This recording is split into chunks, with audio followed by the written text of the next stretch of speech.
So in this tutorial, I'm going to show you how you can link Airtable and Shopify so that every time you can create a new product in Airtable or a new record, then it automatically goes and creates that product in Shopify.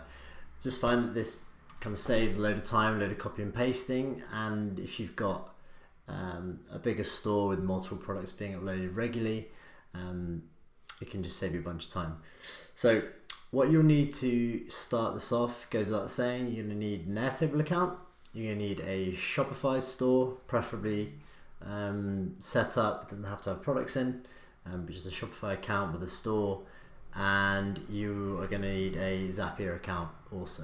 If you just make sure you're logged into them, this will make this tutorial smoother to follow. So once you've done that, go to the next step and we'll get started.